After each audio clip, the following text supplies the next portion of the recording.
Telugu big Boss season 8 మరో నెల రోజుల్లో ప్రారంభం కానుంది. ఇప్పటికే చాలా మంది పేర్లు సోషల్ మీడియాలో వైరల్ అవుతున్నాయి. తాజాగా ఈ సీజన్లో చిరంజీవి సినిమాకి ఫ్రెండ్గా నటించిన నటుడు కంటెస్టెంట్గా వస్తున్నారని తెలుస్తుంది. ఒకప్పుడు హీరోగా చేసిన రోహిత్ బిగ్ బాస్లోకి వస్తున్నట్లు తెలుస్తుంది. మెగాస్టార్ చిరంజీవి నటించిన శంకర్ దాదా ఎంబీబీఎస్ సినిమాలో రోహిత్ ముఖ్య పాత్ర కూడా చేశారు. రోహిత్ పలు హిట్ చిత్రాల్లో నటించాడు. గర్ల్ ఫ్రెండ్, సొంతం, జానకి వర్సెస్ శ్రీరామ్ వంటి హిట్ చిత్రాలు ఆయన ఖాతాలో ఉన్నాయి. Chiranjeevi super hit movie Shankar Dada ఎంబీబీఎస్లో రోహిత్ చిరంజీవి ఫ్రెండ్ రోల్లో చేశారు.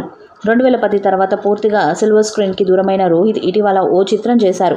Rohit Bigg Boss Telugu season 8కి ఎంపికయ్యాడని అంటున్నారు. నిజంగా రోహిత్ హౌస్లోకి వస్తే ఎలాంటి సంచలనాలు చేస్తాడో చూడాలి. ఇప్పటికే Bigg Boss season 8 logo promo విడుదలైంది. Nagarjuna Bigg Boss season 8 promo launch చేశారు. తన అధికారిక ట్విట్టర్లో పోస్ట్ చేశారు. మీకు అన్లిమిటెడ్ వినోదం పంచేందుకు తిరిగి వస్తున్నామని కామెంట్ జోడించారు.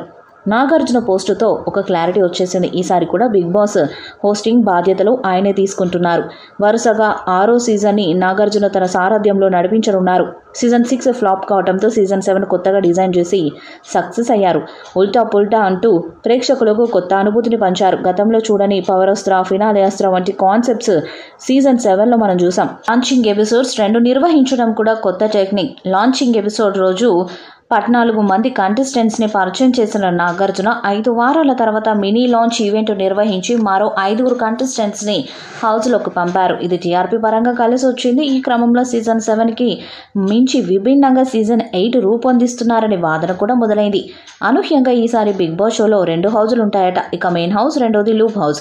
మెయిన్ హౌస్లోకి రావాలంటే కంటెస్టెంట్స్ కష్టపడాల్సి ఉంటుంది. గేమ్స్, టాస్కుల్లో సత్తా చాటిన వారు మెయిన్ హౌస్కి వచ్చి బిగ్ బాస్ షోలో తమ జర్నీ కన్ఫర్మ్ చేసుకుంటారట. ఇక సీనియర్ నటుడు రోహిత్ బిగ్ బాస్లోకి వస్తున్నారని వార్తలు వస్తున్నాయి. మరి సోషల్ మీడియాలో వస్తున్నట్లు రోహిత్ వస్తారా లేదా అన్నది చూడాలి. ఈ వీడియోపై మీ అభిప్రాయాన్ని కామెంట్ బాక్స్లో తెలియజేయండి. ఈ వీడియో మీకు నచ్చితే లైక్ చేయండి, షేర్ చేయండి, కామెంట్ చేయండి. మరిన్ని అప్డేట్స్ కోసం మన ఛానల్ సబ్స్క్రైబ్ చేయండి. అలాగే పక్కనే ఉన్న గంట సింబల్ని గట్టిగా కొట్టండి.